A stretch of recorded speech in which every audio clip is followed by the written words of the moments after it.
continuarem. O ano é 2030. Uma tripulação chega à Lua, enquanto na Terra, crises crescentes climáticas e de energia ameaçam sair do controle.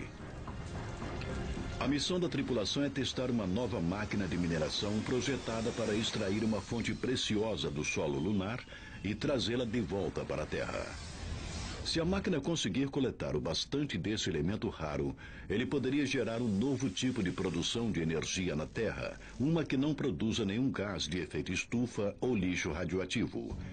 O destino da economia mundial e a saúde do planeta dependem do retorno da tripulação com essa carga preciosa. Essa é apenas uma forma para que nossas vidas possam ser transformadas se a humanidade conseguir lidar com o enorme desafio de minerar a Lua.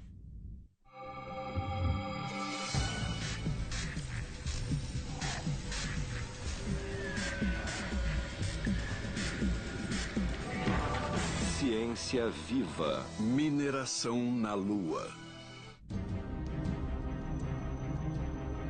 A 385 mil quilômetros está o único satélite natural da Terra, a Lua.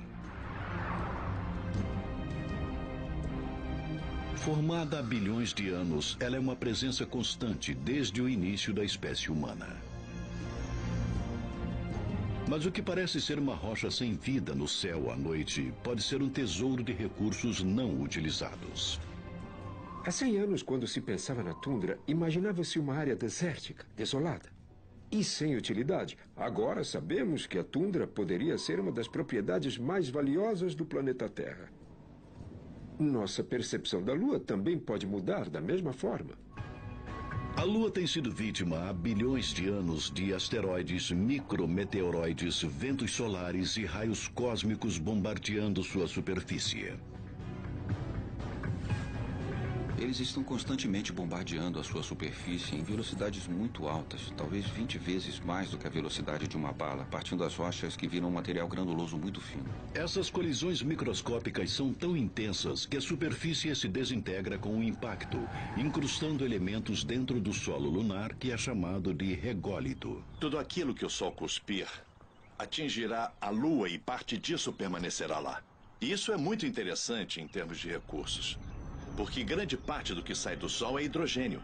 Cerca de 4% é hélio. E isso vai se incrustando nos minerais, vidros e no pó da Lua continuamente. Esses gases presos no rególito são os recursos preciosos que os especialistas em mineração na Lua estão em busca. Capturando esses gases, evitaríamos que as tripulações espaciais precisassem trazer esses tipos de suprimentos essenciais da Terra. Poderia ser um dos motivos para tornar realidade uma colônia lunar permanente. Mas tem mais. A Lua pode ser a solução para todos os problemas de energia da Terra. Um homem que acredita nessa incrível possibilidade é o Dr. Harrison Smith. Em 1972, ele foi o único geólogo a visitar a Lua. Eu fui designado para a última missão à Lua, a Apollo 17. Ele, junto com outros astronautas do programa Apollo, percorreram diferentes regiões da Lua e retornaram com 382 quilos de rególito e rochas lunares para estudos na Terra. As rochas são muito parecidas com as rochas da Terra em vários sentidos, mas elas são inconfundivelmente lunares e o solo é muito diferente de tudo que vimos na Terra. O gás com que o Dr. Smith e seus colegas da Universidade de Wisconsin e Madison ficaram tão empolgados é um isótopo leve do hélio chamado hélio 3. É um tipo de hélio que tem menos um nêutron do que o hélio 4 típico, que usamos para encher balões aqui na Terra. Então, o que tem de tão espetacular no hélio 3? Ele é um combustível quase ideal para a energia de fusão. Imagine uma forma poderosa de energia que não produza qualquer gás de efeito estufa ou lixo radioativo. Isso que é genial em usar hélio 3 em energia de fusão. Diferente da Terra, onde a atmosfera filtra a maioria dos raios ultravioletas nocivos e outras partículas do Sol, incluindo o hélio 3, a Lua não tem atmosfera para proteger a sua superfície. Depois de 4 bilhões de anos de partículas solares golpeando o Sol lunar, Schmidt e seus colegas acreditam que exista hélio suficiente no rególito que justifique extraí-lo e trazê-lo de volta para a Terra. O hélio 3 é o santo graal do processo de fusão. A fusão é o que faz o céu noturno brilhar. é o segredo das estrelas. Usar o hélio 3 na energia de fusão é tentador, porque oferece grandes vantagens sobre os combustíveis naturais sujos e as atuais usinas de energia por fissão nuclear. Para começar, a fusão do hélio 3 é muito mais eficiente do que a energia de fissão. As reações da fissão produzem calor que é usado para transformar água em vapor. Depois, esse vapor ativa turbinas para produzir eletricidade. E já que nenhum processo é 100% eficiente, energia é perdida a cada etapa. Mas a fusão de hélio 3 pula do calor e vai direto ao que interessa. Ele produz um próton quando se liquefaz. E esses prótons podem ser convertidos diretamente em eletricidade. Não é preciso perder em eficiência passando pelo que se chama ciclo de calor.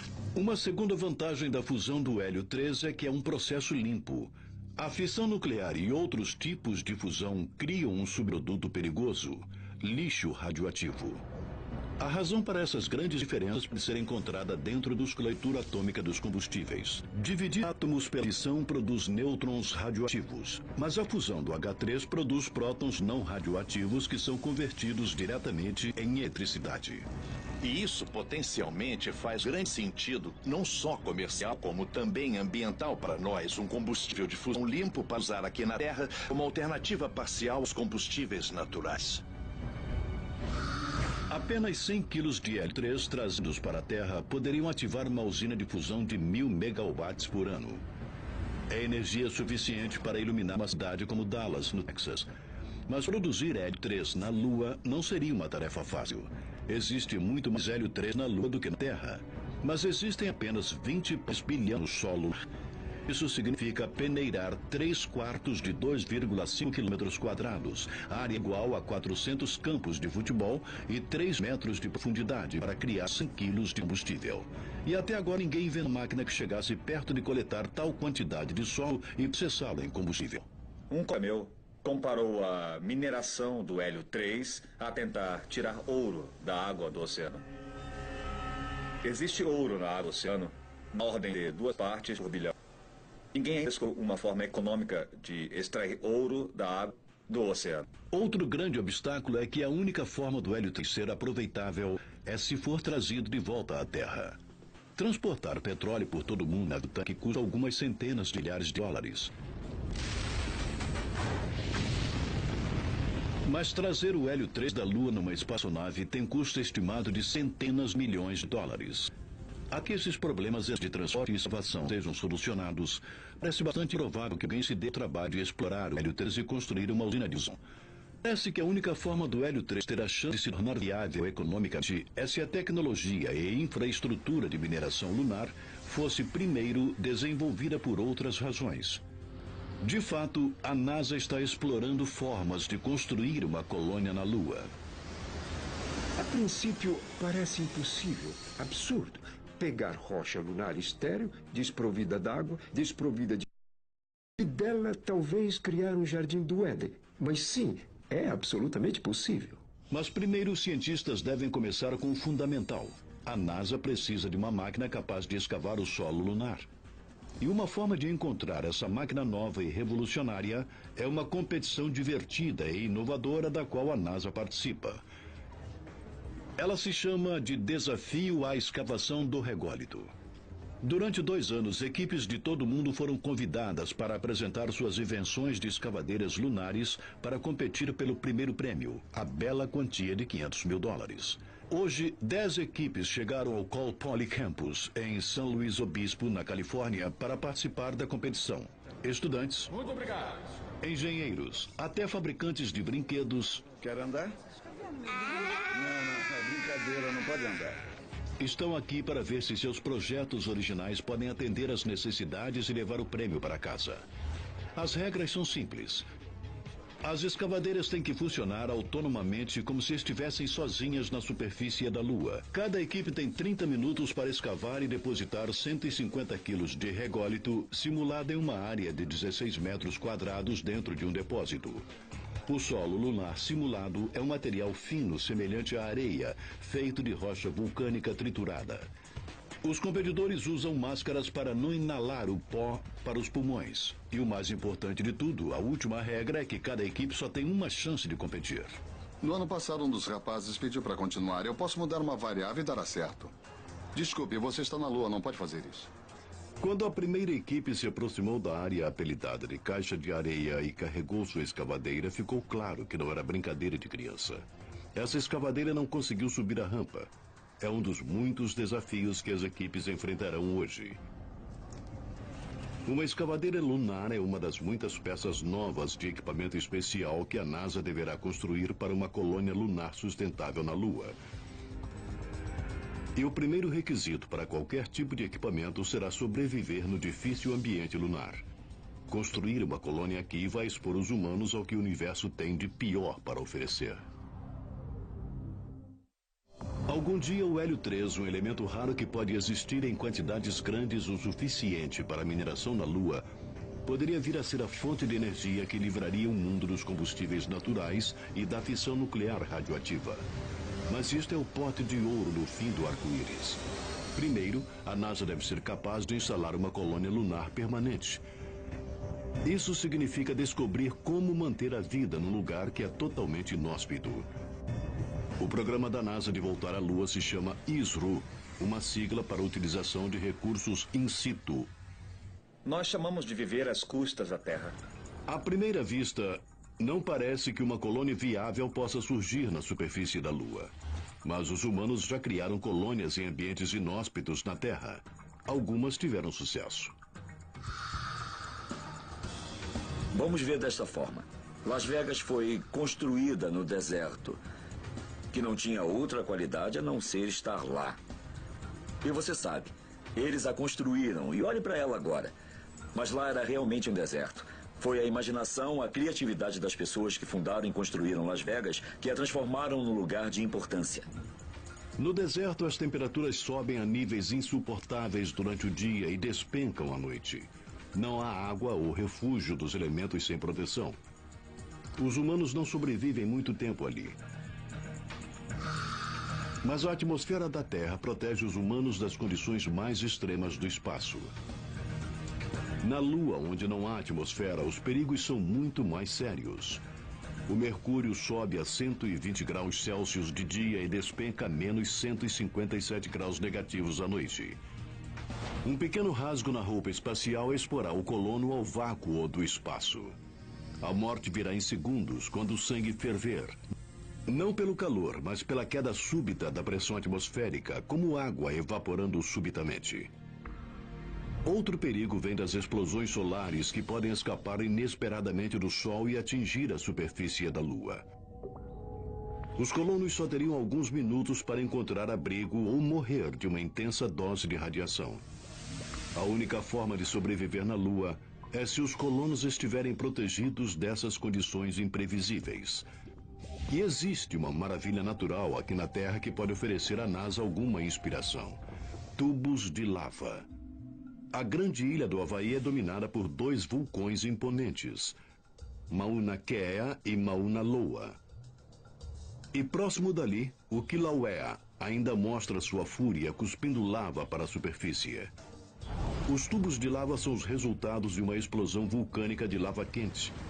Essas explosões são tão poderosas que a lava flui pelo leito de rocha, derretendo o que foi uma vez rocha sólida e criando um caminho para uma nova lava fluir.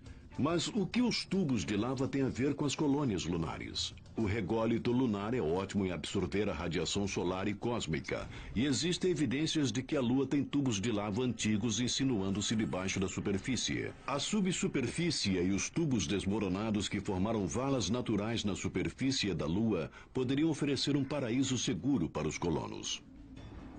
Proteger as equipes daquele ambiente de muita radiação é importante. Um dos conceitos lá é enterrar os habitats nos tubos de lava ou, na verdade, usar o solo ou rególito para abrigar e cobrir os habitats e oferecer proteção contra a radiação.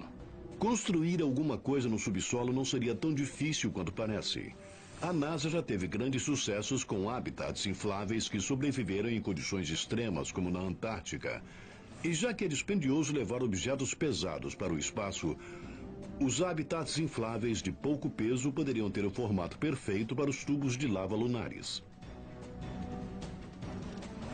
Os habitats infláveis são compostos de múltiplas camadas de tecido que nós pressurizamos e eles se expandem e depois são enrijecidos para oferecer uma estrutura sólida para a equipe viver. Esses habitats infláveis podem ser as sementes que permitam a Lua se tornar um mundo totalmente novo.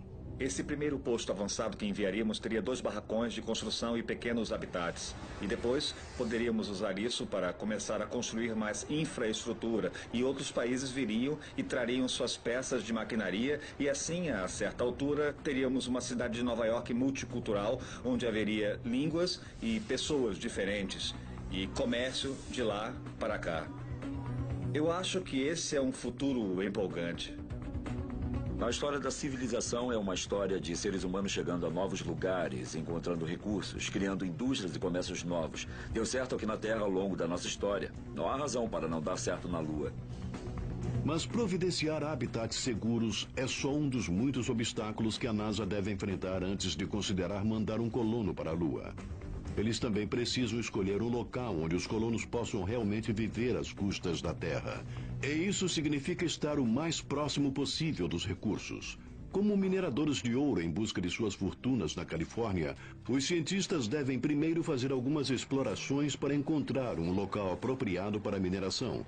Escolher o local errado poderia ser a diferença entre vida e morte para os colonos. Os mineiros na Terra sabem tudo sobre assumir riscos para ter a sorte de encontrar recursos enterrados no solo. Eles sempre seguem 3 passos-chave para alcançar o sucesso. 1 é explorar, que é encontrar recursos, um local, quantidades e exatamente o que estamos procurando. 2 é escavar, que é o processo de cavar o mineral, o minério, onde aqueles recursos são encontrados. E, finalmente, extrair esses elementos ou esses materiais em que estamos interessados. Explorar a Lua também envolverá esses mesmos 3 passos: prospectar, escavar e extrair os recursos. Mas a execução é bem mais complexa do que qualquer produção na Terra.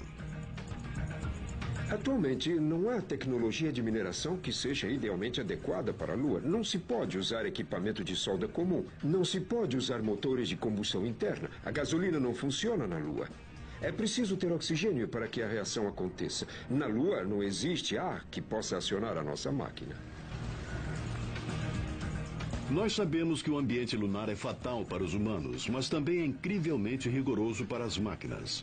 O equipamento pode ficar danificado pelas variações extremas do calor. O vácuo do espaço desgasta as soldas, provocando vazamentos. A falta de umidade significa que mudanças estáticas podem alcançar níveis perigosos.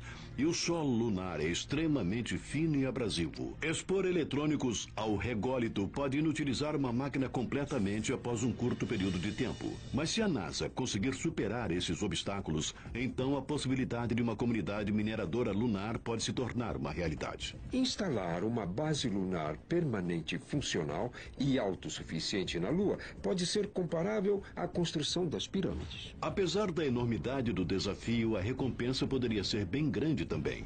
Os cientistas acham que no solo lunar existem gases presos que atendem às necessidades básicas da vida. Amostras lunares trazidas do equador da Lua durante a era Apolo revelaram que o oxigênio, o hélio e o hidrogênio liberados pelo Sol ficaram incrustados no solo. Mas a amostragem da NASA só representava uma área muito pequena da superfície da Lua. Nos anos 90, 2 satélites, Clementine e o Prospector lunar, examinaram remotamente grande parte da superfície lunar. A análise espectroscópica revelou que o oxigênio pode existir em toda a superfície da Lua. Impressionantes 40% de rególito contém compostos ricos em oxigênio e pode haver uma ampla quantidade de hidrogênio e possivelmente até gelo nas regiões polares. Mas os cientistas não podem ter certeza do que existe realmente lá até que retornem à Lua e obtenham mais amostras de solo para confirmar as observações remotas de satélite. Ab-Scarab, o protótipo de prospecção lunar da Universidade Carnegie Mellon, será capaz de fazer o que é preciso.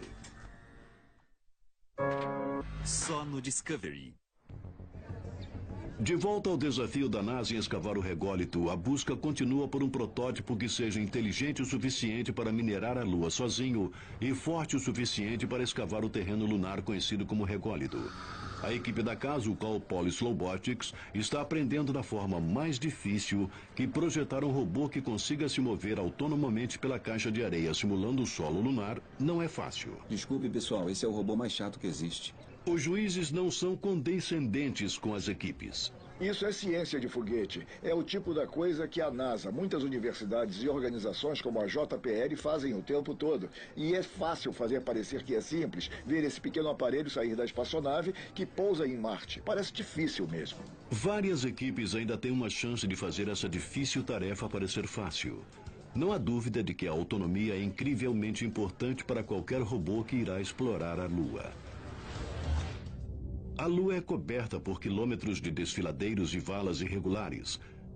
Além disso, os astronautas não poderiam sobreviver às condições extremas onde a NASA planeja mandar os primeiros prospectores autônomos. A NASA escolheu as crateras polares da Lua como seu primeiro local de prospecção em busca de recursos. Nunca antes exploradas, algumas dessas crateras são tão profundas e amplas quanto o Grand Canyon. Elas são tão profundas que estão em permanente escuridão e a temperatura média é de 225 graus Celsius negativos. Porque nunca recebem a luz do Sol e estão no espaço profundo, eles são cerca de 40 graus Kelvin acima de zero absoluto. Em zero absoluto, nada se move. As moléculas não se movem, então é extremamente frio. Então, por que a NASA quer começar a prospectar num lugar onde o grau de dificuldade é altíssimo? Porque a análise remota por satélite mostra que aquelas crateras escuras podem também conter muito hidrogênio, o ingrediente principal do combustível do foguete. E existe também a possibilidade de se encontrar o grande prêmio dos recursos lunares, água em forma de gelo. Nós esquecemos que os cometas são feitos de gelo. Eles são bolas de neve sujas flutuando no espaço. E muito raramente, em espaços de bilhões de anos, eles colidem com a Lua. A água poderia ser a maior descoberta que a NASA poderia encontrar.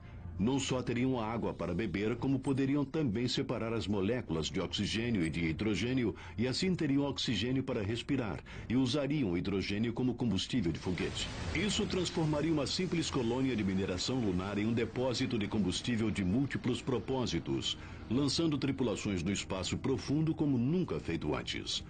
Embora a ideia de usar o gelo lunar seja animadora, a realidade de prospectá-lo, depois escavá-lo e extraí-lo é um dos maiores desafios técnicos de todos os tempos. Mas isso não assustou os engenheiros no Centro de Robótica da Universidade Carnegie Mellon. A NASA recorreu a eles para achar seu prospector lunar, porque essa equipe tem uma habilidade para projetar robôs inigualáveis que já foram testados em condições extremas. Este é o galpão do Centro de Robótica e nos últimos 20 anos nós construímos uma série de robôs diferentes para a exploração. Alguns foram aposentados, como o Hyperion, que usávamos em regiões polares. Com o Zou, procuramos vida no Chile. Nós construímos robôs para operar em minas subterrâneas, Groundhog e Cape Crawler. O Scarab pode ser sua próxima grande realização se conseguir percorrer as crateras escuras e profundas da Lua por longo tempo e recolher amostras de diferentes áreas em busca de água e gases preciosos, também conhecidos como voláteis. Pretende-se que o Scarab, como prospector na Lua, seja o primeiro explorador a procurar em locais como crateras e a tentar mensurar a quantidade de minerais e voláteis como água e oxigênio que possam estar naquele solo. Operar no escuro levanta uma grande questão. A maioria dos objetos artificiais no espaço usa energia solar, mas as crateras polares são tão profundas que a luz solar não alcança as partes mais baixas. Assim, o Scarab é acionado por um radioisótopo. Esse motor mini nuclear mantém as coisas ativas. Ele fornecerá mais de 100 watts de energia, apenas o suficiente para ligar uma lâmpada. Mas com somente 100 watts de energia, o Scarab ainda precisa ser forte o suficiente para perfurar 1 metro do solo congelado nas crateras. Então o chassi deve pesar 250 quilos para ter peso suficiente para superar a gravidade reduzida da Lua e as forças de torque criadas pela perfuração em solo tão duro. O Scarab tem o formato de perfuração central. Literalmente, a broca fica no centro do robô. O robô foi projetado para ser capaz de realizar lentamente a perfuração deste material muito gelado e seco. Mas talvez a característica mais interessante do Scarab é a sua habilidade de ir de um local de perfuração rochoso para outro autonomamente. Com o Scarab, nós usamos scanners a laser para modelar o terreno e construir o modelo topográfico. E assim, o próprio robô pode interpretar esses modelos para determinar aonde ir. Ele também se locomove sobre rodas especialmente projetadas, já que um pneu chato poderia levar a pique toda a missão. Elas se chamam Twills. Não há câmara interna, não há pneus, não há ar dentro dele. Ele tem uma banda de rodagem rígida e depois esses raios flexíveis. Isso é importante porque, na Lua, não queremos usar pneus cheios de ar. E também na Lua, não queremos usar pneus que vão enrijecer quando esfriarem. O Scarab está à altura do desafio? Parece que ele foi projetado para lidar com todos os ambientes extremos que a Lua possa ter. Mas primeiro ele tem que ser aprovado pela equipe da NASA. E isso significa passar em um futuro teste de campo no vulcão Mauna Kea, no Havaí, em um terreno que é semelhante ao da Lua. Falhar no Mauna Kea pode mandar os projetistas do Scarab de volta para as suas pranchetas. Mas talvez a peça mais importante que o equipamento Scarab tem é a carga útil que ele foi projetado para carregar, o Resolve. Este é o nome do sistema que testará as amostras de solo atrás de hidrogênio, água e oxigênio. Esse é o equipamento que determinará se minerar a Lua vale a pena ou não.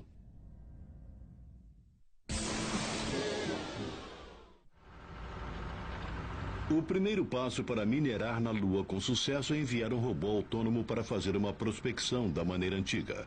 Em Pittsburgh, o projeto Scarab da Universidade Carnegie Mellon será testado para ver se ele faz os movimentos certos. Mas o Scarab é só o músculo que coleta a carga útil e importante do solo para teste. A centenas de quilômetros de distância no Centro Espacial Kennedy, na Flórida, sua carga útil crítica chamada Resolve está sendo preparada para seu próprio e maior teste. É uma experiência de múltiplos objetivos. Ele foi projetado não só para procurar gelo, talvez nas crateras permanentemente danificadas da Lua, mas também testar a habilidade de fazer oxigênio a partir do rególito da Lua. Resolve é um forno movido a energia nuclear, projetado para aquecer as amostras de núcleo fornecidas pela perfuração do Scarab para liberar gases também conhecidos como voláteis de diferentes elementos no solo, como oxigênio e hidrogênio. Nós perfuramos cerca de 1 metro e coletamos uma amostra de núcleo. Chegamos e descarregamos uma parte disso num triturador, para triturá-lo e até ficar bem fino. Então, o aquecemos até 150 graus Celsius e procuramos voláteis na medida em que são liberados. Se o Resolve detectar voláteis como oxigênio e hidrogênio no solo congelado, um novo mundo pode se abrir na Lua. A Lua pode vir a ser um grande centro comercial, um porto intergaláctico movimentado, onde tanto a indústria pública quanto a privada podem prosperar. Estão justificando a construção de uma infraestrutura que consiga mantê-los na Lua. Estamos aqui no porto, por exemplo. E nesse porto tem navios com containers carregando coisas para dentro e para fora que vão para todo tipo de lugar. Existem atividades governamentais em andamento aqui, existem atividades privadas em andamento, existem navios de transporte, cassinos e cruzeiros entrando e saindo. Todas essas coisas juntas criam um argumento econômico e viável para que este porto exista. O mesmo pode acontecer com a Lua. Mas antes da Lua se tornar um porto espacial movimentado, a NASA precisa primeiro executar mais 2 passos do processo de mineração, a escavação e a extração dos recursos. A procura por minas na superfície aqui da Terra poderia fornecer as respostas para uma mineração bem-sucedida na Lua. Quando falamos de um processo de colônias lunares em larga escala, é preciso observar muito mais a situação da mineração na Terra, principalmente a mineração de superfície. Observando uma mineração a céu aberto na superfície na Terra, o engenheiro espacial Angel Aboud-Madry pôde facilmente ver as semelhanças e diferenças entre minerar aqui e na Lua. Ele, junto com cientistas da Escola de Minas do Colorado, são especialistas em técnicas de mineração em larga escala. Essas operações de mineração a céu aberto na Terra assemelham-se ao que acontecerá numa grande cratera na Lua.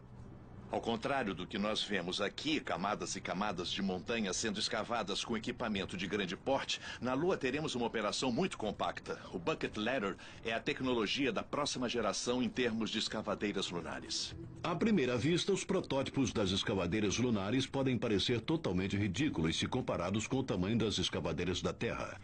Mas a realidade do meio ambiente lunar faz de um projeto de caçamba pequena e de movimento lento a escolha perfeita para manipular o rególito. Temos uma caçamba, uma área muito maior que coleta terra, e então ela é transportada para o alto do braço, onde ele descarrega o solo dentro de um compartimento de coleta. Assim que o solo é descarregado no compartimento de coleta, ele se abre e o descarrega dentro da usina de extração. Diferente das máquinas de superfície da Terra que perfuram o solo a fundo, as escavadeiras lunares terão que deslizar sobre a superfície do rególito, onde a maior concentração de partículas de raios cósmicos, ventos solares e micrometeoritos estão incrustados no solo. E essas escavadeiras devem ser especialmente projetadas para manipular o rególito, porque o rególito não é como o solo da Terra. Ele se parece com cacos microscópicos de vidro. Sua poeira é mais fina do que o pó de talco e, quando agitada, levará um bom tempo para se acomodar no solo, já que a gravidade da Lua é apenas 1/6 da gravidade da Terra. Não é como caminhar sobre a areia da praia, é como caminhar sobre caquinhos mínimos de vidro, que fará da operação de escavação e da mineração na Lua uma missão muito difícil. Não é como se estivesse escavando areia. Na verdade, é preciso penetrar no material. O fato é que a superfície da Lua vai ficando cada vez mais densa na medida em que se penetra mais na superfície. Será preciso escavar com mais força, mesmo sendo material solto. É como perfurar em gelo ou rocha. E se as estimativas atuais se mostrarem precisas, escavar rególito suficiente para encontrar algumas moléculas de recursos valiosos significa escavar uma área do tamanho de uma quadra de basquete. E mesmo se alguém desenvolver uma escavadeira que consiga escavar toneladas de rególito dia e noite no rispe do meio ambiente lunar, ainda existe mais uma etapa no processo de mineração, e é a mais crítica de todas, a extração. No laboratório de segurança máxima escondido nas montanhas do Colorado, esses cientistas acreditam que podem chegar a uma forma com bom custo-benefício para extrair elementos do solo e torná-los utilizáveis pelos seres humanos. E sim, tirar água e oxigênio do solo lunar parece algo saído de um filme de ficção científica. Mas esses cientistas acreditam que são capazes de desenvolver essa ideia aparentemente louca.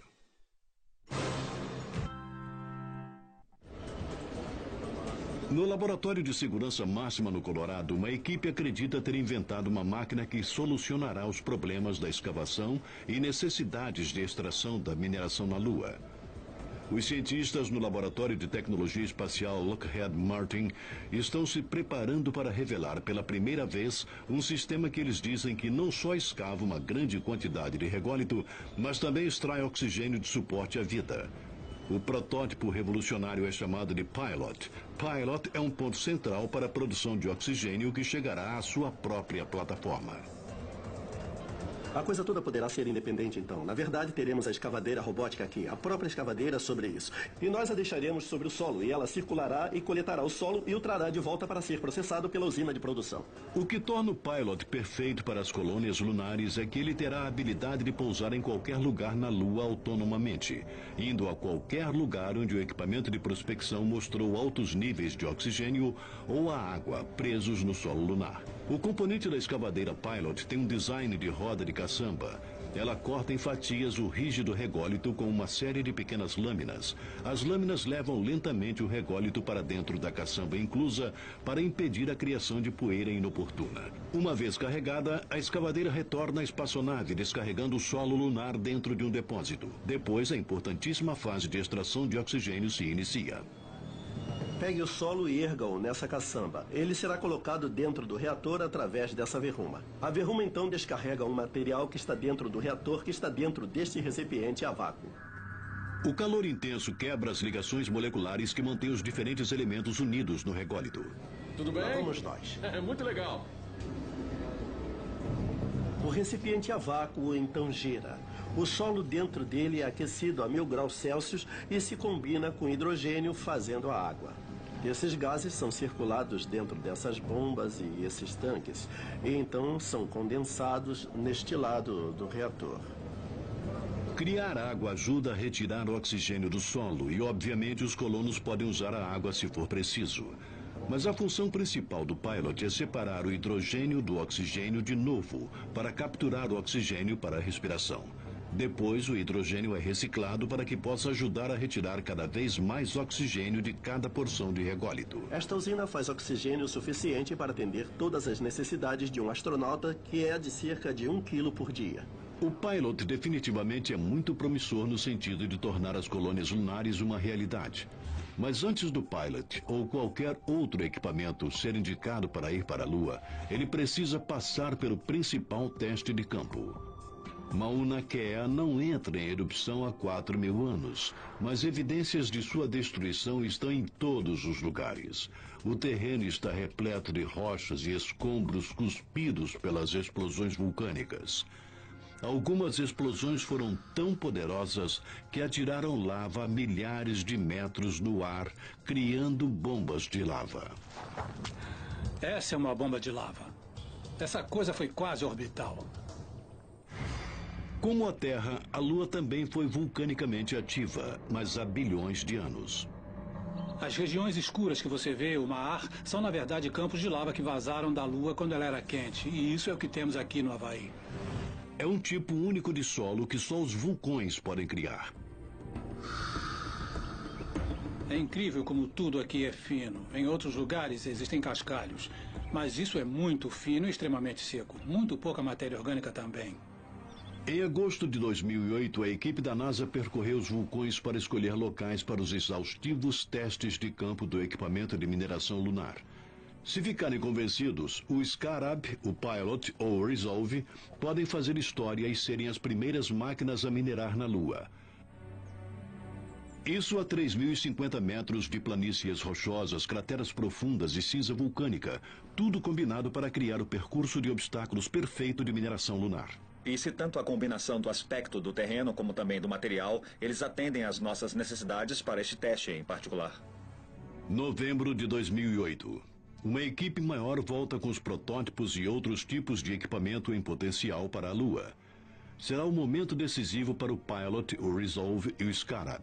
Quando os testes de campo começam, algumas máquinas provam ser inúteis. Mas o Pilot é capaz de coletar terra e processá-la. E o Scarab é capaz de manobrar em terreno irregular e em crateras profundas com suas rodas que carregam com sucesso o Resolve. Quando a equipe termina, estão todos animados com os resultados. Se os protótipos conseguirem consistentemente superar este terreno irregular, eles poderiam ter o necessário para sobreviver no meio ambiente lunar. Mas talvez o maior problema que a NASA enfrenta é simplesmente voltar da Lua em primeiro lugar. Discovery. Está chegando o fim do dia do desafio de escavação de rególito e as máquinas de mineração experimentais estão com grandes dificuldades de tração na superfície lunar simulada. 3, 2, 1, começar. A textura do simulador e a navegação ao redor das formações rochosas são obstáculos que as equipes aparentemente não conseguem superar. Bom, para mim parece difícil. Mas ele escavou a Terra muito bem. O problema em ir para o espaço é que não existe uma segunda chance. Quando fomos para Marte, e fomos bem-sucedidos nessa última vez, foi somente porque nós simulamos o pouso literalmente milhares de vezes, incluindo cada problema concebível. De fato, a 10ª e última equipe do dia tenta ver se seu protótipo tem o necessário para minerar na Lua. E como todas as outras equipes, a máquina deles falha na tarefa aparentemente simples de simular o descarregamento de solo lunar no depósito. Isto é um grande prêmio. É sim, Temos $500 mil à vista para o vencedor. E essas equipes trabalharam duro, mas avançaram um pouco. É um lembrete rigoroso dos muitos obstáculos a superar para prospectar, escavar e extrair recursos na Lua. Instalar uma colônia lunar permanente é um desafio tão intimidador e complexo quanto qualquer outra missão na história da exploração do espaço. Até hoje, nós não temos a tecnologia necessária para viver da Terra de outro mundo alienígena. Contudo, está chegando e está chegando bem mais rápido. Até mesmo o básico a que nos acostumamos na Terra, estradas, escavadeiras, suprimentos, alojamentos, tornam-se quase impossíveis de criar quando se trata da Lua. Mas se o homem conseguir ultrapassar esses obstáculos, uma oportunidade nova e revolucionária nascerá. Uma colônia lunar sustentável poderia existir no espaço onde os colonos poderiam viver às custas da Terra. E essa colônia poderia crescer e ser uma cidade lunar permanente onde os viajantes galácticos poderiam parar para obter mercadorias para viagens espaciais. A Lua se torna um posto de gasolina e depósito de suprimentos para todo o sistema solar. Talvez possa até solucionar os problemas de energia do mundo, fornecendo uma fonte à mão de hélio 3 para alimentar as usinas da Terra com energia totalmente limpa. Mas isso tudo começa com maquinaria adequada e uma forma de se chegar lá. Com o ônibus espacial prestes a ser aposentado, a NASA trabalha rapidamente para terminar um novo foguete que possa levar humanos para a superfície da Terra. O Constellation é o programa norte-americano para reenviar humanos além da nossa órbita até a Lua e possivelmente a destinos como Marte. O programa Constellation é muito mais robusto do que foi na época do Apollo. Nossos objetivos são explorar a Lua globalmente, o que significa que precisaremos de foguetes e espaçonaves muito maiores para conduzir essas missões. O novo programa de exploração da NASA envolve 2 foguetes novos. Ares 1 é um foguete mais compacto preparado para transportar humanos até a Lua e voltar. O Ares 5 é seu complemento, um foguete pesado com espaço para carregar escavadeiras e outros materiais de mineração lunar. Mas ir a diferentes regiões da Lua significa que o local de pouso nem sempre terá uma superfície plana para aterrissagem. Pousar na Lua é um risco muito significativo. Precisamos evitar coisas como crateras, pedras que podem estar na superfície. Assim, evitar crateras e pedras é importante. Nós precisamos levar em consideração onde a base ficará. Por exemplo, quando a nave pousar, levantará terras e pedras e temos que nos assegurar de que a base esteja suficientemente distante para não sofrer danos. Esta nova geração de foguetes introduzirá uma era inteiramente nova de exploração, tanto na Lua quanto além. Os objetivos da ida para a Lua foi científico e econômico, mas também foi para examinar formas que possivelmente usaremos para ir até Marte. Minerar a Lua é a chave para estabelecer e expandir a colônia lunar. Mas como a cidade criada no deserto ou um pequeno cais que cresce e vira um porto movimentado, isso tem que se justificar economicamente. Se a NASA vai retornar à Lua e torná-la viável, nós temos que criar uma infraestrutura industrial que seja o mais lucrativa possível em vários setores da nossa economia aqui e na Lua. A vontade está lá e a visão. É um sonho que se aproxima da realidade a cada geração. Esse conceito de minerar a Lua, que era muito futurista algumas décadas atrás, está finalmente se tornando realidade. Outra realidade é que essa nova missão de retorno à Lua eletrizou os cientistas como nenhuma outra missão em 40 anos. É a chance de tentar algo totalmente novo que a NASA ou qualquer outro órgão tenha feito antes. É uma coisa que pode fazer diferença na forma como exploramos a Lua e Marte. E é algo que eu acho que tem eco no povo norte-americano. A ideia de pioneirismo está embutida na nossa cultura. Eu acho inevitável que vá haver exploração e avaliação dos recursos na Lua e encontraremos formas de usar esses recursos para que possamos estabelecer as bases lunares e então nós nos deslocaremos para outros planetas. Versão brasileira Audiocorp.